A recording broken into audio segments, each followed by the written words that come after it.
Now, at this point, what's your own personal record label called? Ohio Game Records. Everything was Ohio, that I came up with. Mr. Ohio Mixtape, Ohio Game Records. I even had a clothing line at one point in time I was putting out there, but I had Ohio Game Records, and people don't know as well. I had artists. I did have artists. I mainly had female artists. I only had one male artist on my team, which was my cousin. They were putting out mixtapes. I got an artist still from my label. She's from Los Angeles. Her name is Lay Baby. She put out a mixtape years ago, and now I'm trying to get her to put out an album this year. But I had several artists people will not believe, which I'm not going to go into too much detail.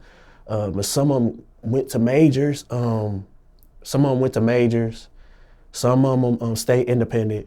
But a lot of them was blowing up. Excuse me. A lot of them was blowing up. And people don't even know they came from my label, man. A lot of female artists that came out. This was around like 2014 to 2019. And I messed up, didn't keep no record for taxes, for tax write-off. I didn't know nothing about tax write-off. I didn't have none of them on no contract. I just had them on my label. I said, stay independent, stay on my label, put out records, put out mixtapes, put out this. And it started getting to where I was pushing them more than my own. And I forgot about myself. And by the time they took off, I was stuck, and then the labels were signing them, and then I try to reach out to those same artists and get a feature, and they telling me, oh, they said, we can't take unsolicited record, we can't work with you. And I'm like, well, you came from my label, so I got done dirty, man. It was a lot more artists than people think. So, and then some artists changed on me. I'm calling them for stuff like, hey, man, I need a feature, or can you help me with this? They'll lash out, yell about this and that. And I'm like, you start on my label, I put money behind you, and you gonna change on me like that? So I'm like, okay, it's cool. So now I'm starting back from the beginning and just working on myself. And then I know now if I get artists, I need to put them on a contract, even though I don't want to. But when they take off, there's no evidence. So they just took off on me and left me hanging. And then a lot of artists change, man. They forget who put them on and who put money behind them, who believed in them. So right now, Lay Baby, she's still on my label. She ain't on paperwork, but if I blow up and she still want to be under me, I'm gonna have to, because they keep the majors from taking my artists, and then I can't do anything. Now, what's the meaning behind that record label name of yours? Ohio Game Records, I came up with it, which you wouldn't believe. I had a record label since I was 15. I'm 32 now, but I had a record label when I was 15. I just came up with it because I was from Ohio. And then I didn't know really what to call it, so I started off with just Ohio Records, and I just add the gang in there. I just added it in there. It don't really mean anything, but I just added it in there. And then it was some females with me.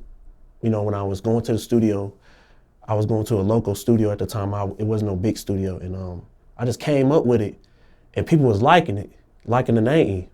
So I was like, all right. And then I soon found a graphic designer, which was Lights Out Graphics, coming from New Jersey. He worked with me for like 10 years. He made the logo for me, and I paid him. And people was liking the logo. And then now, instead of it just being Ohio Gang, that's what it was back then. Now it's Ohio Gang Records. So I put the records in there recently. So I had to change everything up. I don't want people scared to work with us, but my team was wilding out, man, during this time. Like, they were unprofessional. They go to the studio, you know how it is. They smoking, drinking, arguing with the executive, arguing with the studio engineer. And I'm like, y'all can't do that, man. Y'all booking all this money for a studio. Y'all can't be fighting. They fighting each other in there. It was like some death row type of stuff, man. And I wasn't there, so when it happens, it messed me up because it was kind of like giving us a bad name. And then a few times I was wilding out, but I was young at the time, and now I'm more professional with it. So.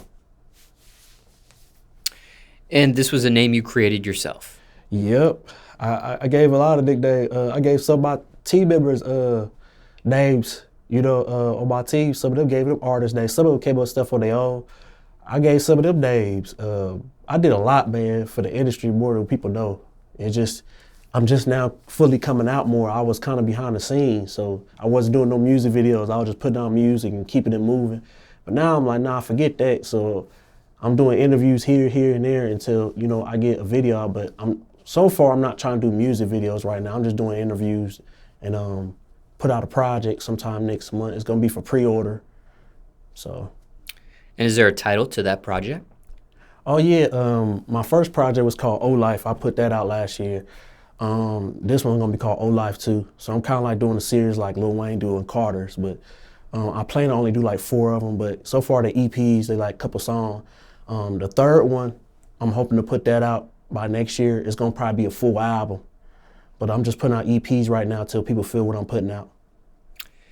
You mentioned your age is 32. Care to share your birthday, the month or the day perhaps? Oh yeah, I'm a '90s baby. 1990, August 12th. And you mentioned your cousin as well. Cousin on the mother side of your family or father's side? Um, on my mother's side.